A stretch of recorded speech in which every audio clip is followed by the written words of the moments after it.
Pelas paz, meus amigos, boa tarde. Quero trazer mais uma vez para vocês uma mensagem da parte de Deus. Aqui hoje eu quero tratar do Antigo Testamento, o livro de Jó, o capítulo 14. Vamos ler aqui e meditar. O homem nascido de mulher vive breve tempo, cheio de inquietação. Nasce como a flor e murcha. Foge como a sombra e não permanece. Lá no versículo 7, vai dizer assim: pois há esperança para a árvore, pois mesmo cortada ainda se renovará e não cessarão os seus rebentos. Se envelhecer na terra sua raiz, e no chão morrer o seu tronco, ao cheiro das águas brotará e dará ramos como a planta nova. O homem, porém, morre e fica prostrado. Expira o homem, e onde está? Como as águas do lago se evaporam e o rio se esgota e seca, assim o homem se deita e não se levanta. Enquanto existirem os céus, não acordará, nem será despertado do seu sono. Até aqui, versículo 12. Eu quero trazer um outro texto aqui, que está em Salmo 90. Salmo 90, para a gente falar um pouco a respeito desse tema. O tema é com relação à existência humana. Salmo 90 diz assim, verso 3, vamos a partir do verso 3.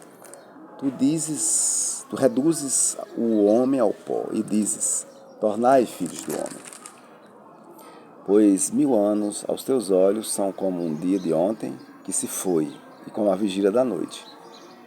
Tu os arrastas nas torrentes como um sono, como a relva que floresce de madrugada viceja e floresce, à tarde murcha e seca. Pois somos consumidos pela tua ira e pelo teu furor conturbados. Diante de ti puseste as nossas iniquidades, e sob a luz do teu rosto os nossos pecados ocultos. Pois todos os nossos dias se passam na tua ira. Acabam-se os nossos anos como um breve pensamento. Os dias da nossa vida sobem a 70 anos, ou havendo vigor a 80. Neste caso, o melhor deles é canseira e enfado. Só até aqui. Depois nós entramos de novo nesse contexto. Desses dois textos, alguns estudiosos da teologia vão afirmar que o livro de Jó foi escrito por Moisés. É um dos livros mais antigos da Bíblia, porque a Bíblia ela não foi escrita no estado cronológico, como nós imaginamos que está organizado nesses livros, nessa coleção de livros. Mas ninguém sabe ao certo se foi Moisés que escreveu o livro de Jó. Porém, nós temos uma coincidência de escrita aqui, muito parecidas entre o Salmo 90 e Jó 14. A mensagem aqui é a respeito da existência humana e do controle de Deus sobre essa existência, não porque Deus quis assim, mas pela desobediência do homem. Então, o que é que nós vamos ver no Salmo 90, coincidentemente com Jó 14? É um enredo do escritor falando a respeito da abreviação da vida. Como nós somos rápidos, não é? Ele vai enfatizar no primeiro versículo de Jó que o homem nascido de mulher, quer dizer, a humanidade, porque todos nasceram de uma mulher. E a mãe da humanidade é Eva, né? Foi a partir de Eva que a humanidade foi gerada. Então, nascido de uma mulher, o homem vive pouco tempo, né? E esse tempo, ele vai citar aqui, que é cheio de inquietação, né?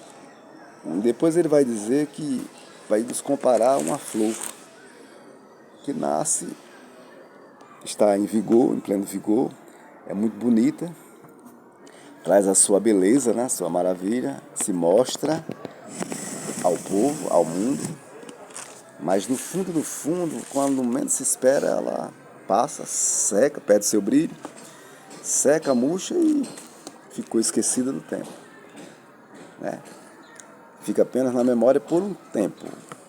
Então, há essa grande coincidência. No Salmo 90, ele vai dar aqui uma referência com relação à questão da idade do homem, né? Ele vai falar praticamente as mesmas coisas que foi falado lá em Jó 14 a respeito dos homens nascidos de uma mulher que o seu tempo é muito breve na terra. Aí ele vai enfatizar aqui a questão da idade. Ele vai dizer que os nossos dias, os dias da nossa vida, é em torno de 70 anos. E quando se chega a 80, ou seja, quando passa-se dessa idade, o melhor deles é canseira e enfado, né? De fato, hoje a gente não pode nem esperar pelos 70, depois dos 40, 50, a gente já consegue sentir o quanto é enfadoso a vida, nesse aspecto físico, humano, né? Eu quero trazer para os irmãos aqui uma meditação a respeito da brevidade da vida humana e o que nós devemos fazer para encontrar respostas para essas coisas tão conturbantes e preocupantes da vida. Tem muita gente que põe a sua fé e põe a sua esperança e a sua confiança em si mesmo ou na própria humanidade. Estou falando de humanidade, você é uma pessoa humana e você põe a sua confiança em você mesmo ou nas coisas que permeiam essa vida humana. E a orientação de Deus não é essa, né? A orientação de Deus a gente vai ver aqui daqui a pouco no Salmo 100. A orientação, o que Deus quer de nós. Aqui no Salmo 90, o autor Moisés vai rogar a Deus no verso 12, uma coisa muito interessante que deve permear a nossa vida sempre. Ele vai dizer: ensina-nos a contar os nossos dias para que alcancemos corações sábios. Ou seja, se a nossa vida é muito breve, nós somos como uma flor que murcha, que está bonita agora, daqui a pouco murcha e seca, né? Eu vou mais profundamente. Jesus, quando foi questionado pelos fariseus, os seus discípulos chegaram próximo a ele e disseram: Senhor mestre, os fariseus se escandalizam com teus discursos. Ele diz: toda planta que não foi plantada pelo meu Pai será arrancada. Então, quando ele falou isso, ele falou sobre a questão das pessoas que foram escolhidas para serem salvos, né? Ele estava falando que nem todas as pessoas são de Deus. Nem todas as pessoas vão fazer a vontade de Deus e logo serão arrancadas do meio do reino. Ele estava fazendo alusão aí à parábola do joio e do trigo, onde Deus mesmo irá arrancar o joio no dia da vinda do Senhor e separará o joio do trigo. E aqui Jesus também está nos dizendo que é tão fútil a nossa vida física e humana, né? Como nós somos frágeis, como nós não temos a noção de como nós somos inúteis para Deus. Por isso que Moisés vai dizer aqui: ensina-nos a contar os nossos dias, ou seja, a cada dia que a gente viver, nós temos que viver ele para Deus, nos desapegarmos das coisas materiais. Ou seja, eu tenho necessidade de viver, eu tenho necessidade de trabalhar, eu tenho necessidade de comer, eu tenho necessidade de estudar, eu tenho necessidade de fazer tudo, mas isso não deve ser o que vai nortear a minha vida. O que tem que nortear a minha vida são as coisas do mundo invisível, que é justamente o reino de Deus. Porque se nós deixarmos que Deus, através do nosso Senhor Jesus Cristo, através das Escrituras, nos ensine a contar os nossos dias. O que é ensinar a contar os nossos dias? É nos ensinar que quem está no controle dos nossos dias é Ele que nos criou. E a qualquer momento Ele pode tirar o nosso fôlego de vida. E nós, para onde iremos? Né? Aqui no Salmo 90, ele vai falar da ira dele, a ira de Deus por causa do nosso pecado. E ele vai dizer também que o que é que vai acontecer? Nós voamos, perdão, não é no Salmo, é lá em Jó, né, 14, ele vai dizer que no 12, que assim o homem se deita e não se levanta. Está falando de morte física, né? Enquanto existir os céus, não acordará, nem será despertado do seu sono. Aí no 13 ele vai dizer, que me cobriste na sepultura e me ocultastes até que a tua ira se fosse. Me puseste um prazo e depois te lembrastes de mim. Aí ele ainda vai acrescentar, morrendo o homem, porventura tornará a viver? Então, são questionamentos espirituais, né? Que o autor faz a respeito da existência do homem depois que ele morre. Então, Deus foi Ele que nos deu o fôlego de vida, né? Física, esse que nos faz respirar, esse que nos faz sentir a natureza ao nosso redor, esse que faz que o nosso corpo, que é dotado de um sistema nervoso, né, possa sentir emoções e também impactos físicos, né, sensações térmicas, etc. Isso vai ser tirado quando Deus recolhermos a gente, né? É interessante que a gente acha que nunca vai morrer pela idade, porque não tem nenhum problema de saúde. Porém, existem inúmeros casos aí que pessoas foram dormir e não acordaram mais. Ou seja, é isso que o autor está enfatizando aqui. Que nós não devemos pôr a nossa confiança nesse nosso respirar, fisicamente falando. Mas aqui, nesses versos que eu acabei de ler aqui em Jó 14, existe uma incógnita aqui, uma pergunta. Morrendo o homem, tornará a viver? Né?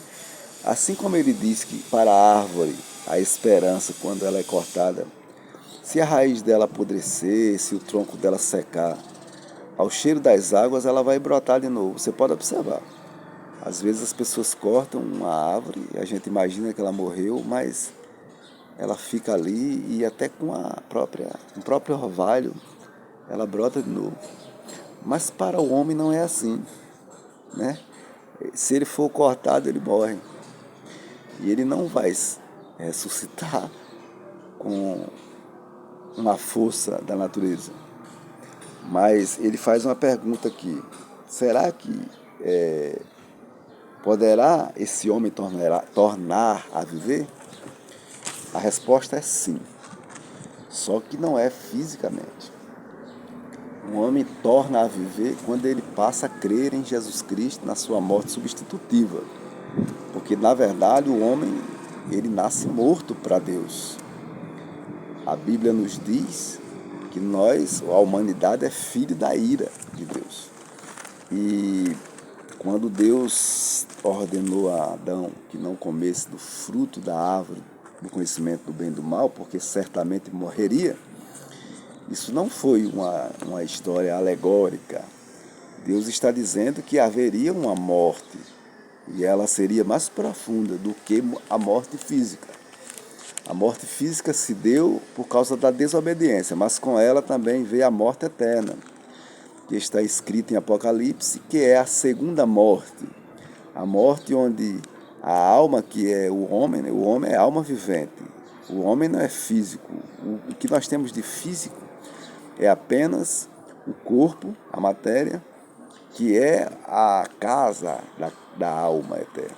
Então, Joaci aqui não é esse corpo. Joaci aqui é uma alma eterna, vivente, criada por Deus. E ela um dia vai ressuscitar. Mesmo morrendo, será que o homem tornará a viver? Tornará, desde que ele nasça de novo, nasça do Espírito.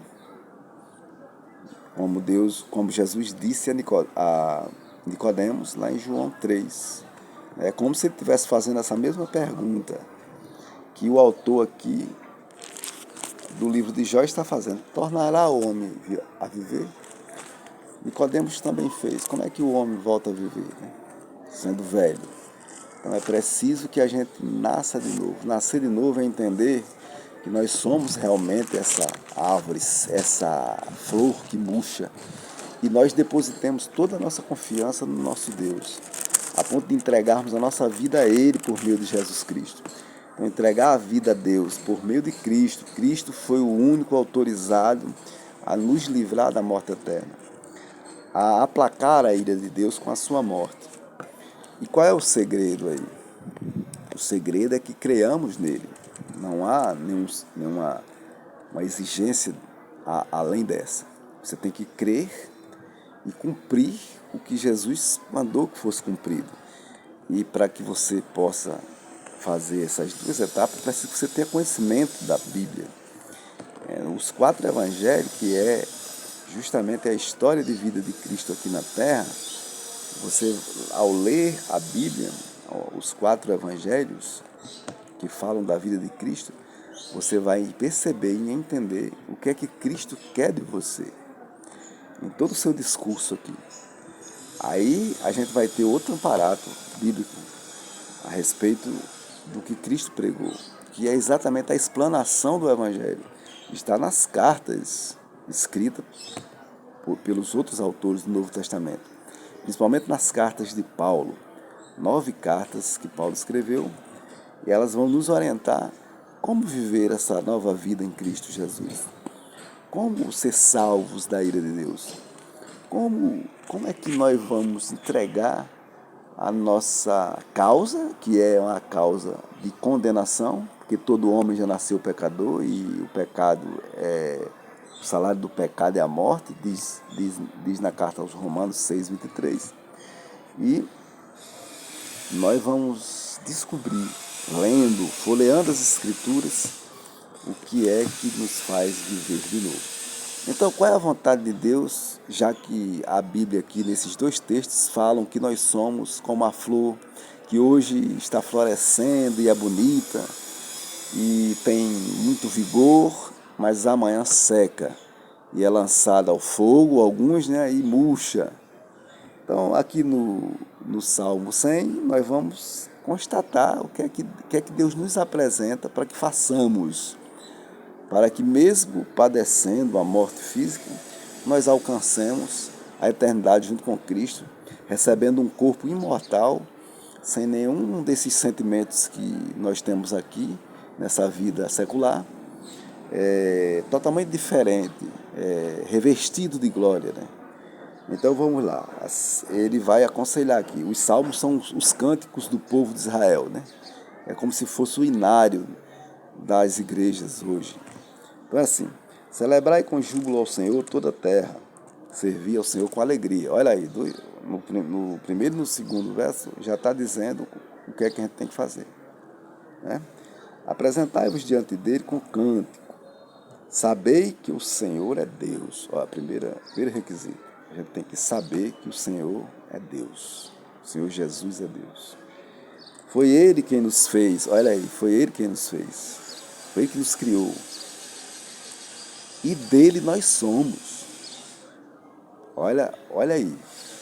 Deus nos criou e nós somos dele. Somos o seu povo e rebanho do seu pastoreio. Então, se você crer, né, você vai pertencer a este rebanho que Cristo disse lá em João, Jesus disse lá em João, que as minhas ovelhas ouvem a minha voz e me seguem, né? Elas me seguem e eu as apacento, e nenhuma delas se perderá. Ninguém as arrebatará de mim. Então, nós somos ovelhas do pastoreio dele, aquele que crê, aquele que confessa Cristo como seu Salvador. Aí ele vai dizer no 4, entrai por suas portas com ação de graça, nos seus átrios com hinos de louvor, rendei-lhe graças e bendizei-lhe o nome. Olha lá, aqui ele está falando do culto, aqui ele está falando da alegria da presença de Deus na nossa vida. Quando eu falo em culto aqui, eu não estou falando especificamente de você ir à sua igreja cultuar, porque a sua vida tem que ser um culto. Muito embora a própria palavra do Senhor nos oriente a congregar em alguma igreja cristã, e eu oriento que seja uma igreja bíblica, né? Que honre e dê glória apenas ao nosso Senhor Jesus Cristo, nosso Deus. Mas o nosso corpo, a nossa mente como um todo, o nosso espírito, tem que cultuar a Deus, ou seja, entrar pelas portas do Senhor, que foi aberta por Cristo através do sacrifício na cruz do Calvário, e entrar nos seus átrios, lá no seu santo altar, que é dentro de nós, a morada de Deus através do Espírito Santo, e dar-lhe graça, bendizer o seu nome. O que é isso? Louvar o nome do Senhor, agradecer por todas as coisas que acontecem na sua vida, no dia a dia. Se você vai trabalhar, louve ao Senhor porque você está trabalhando. Se você está desempregado, louve ao Senhor porque Ele vai abrir uma porta. Se você está passando por uma situação de enfermidade, louve ao Senhor porque Ele pode lhe curar, ou se não curar, mas vai lhe usar para ser testemunho vivo da sua glória, né? Louve ao Senhor pelos seus filhos, pelos seus netos, por tudo que você passou. Louve ao Senhor porque Ele lhe salvou da ira de Deus. Louve ao Senhor porque Ele perdoou os seus pecados, se você realmente se arrependeu da sua vida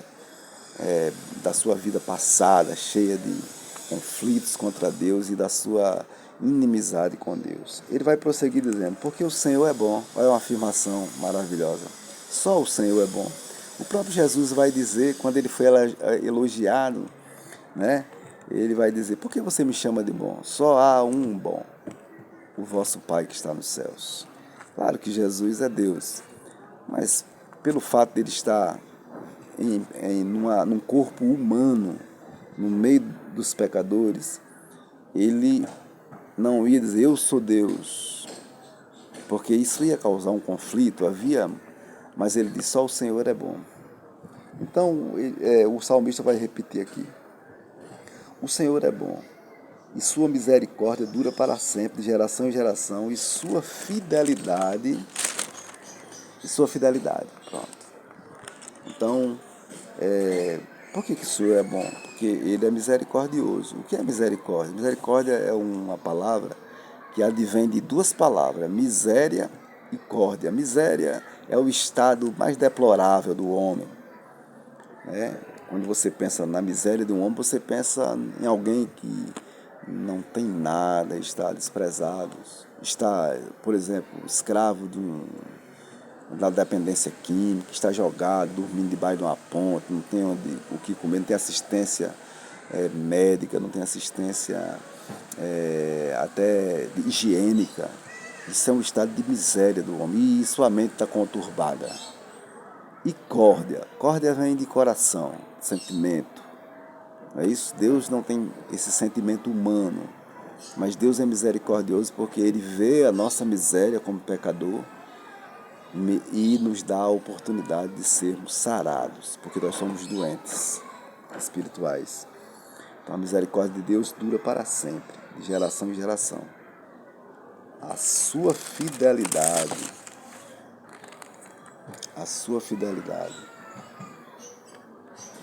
é assim. Então, essa aqui é a resposta de Deus para que sejamos autênticos com relação à nossa existência tão frágil. Nós temos uma existência muito frágil. Nós temos debilidades.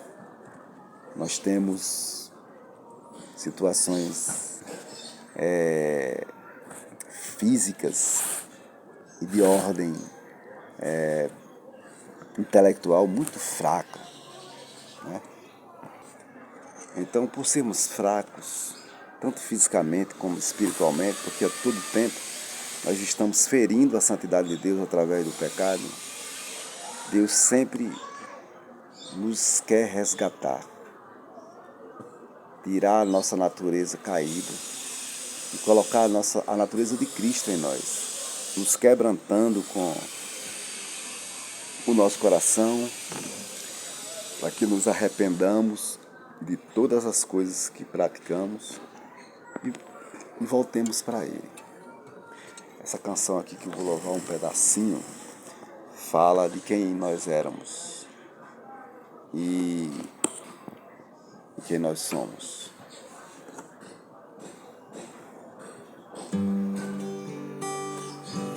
Em pedaços minha alma estava, mas por sua graça refeito sou.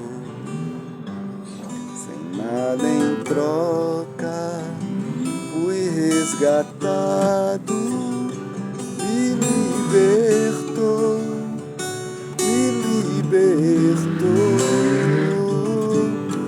sublime graça, doce o som que salva o pecador. Fui cego e agora posso ver, perdido e me encontrou. Agora eu posso ver,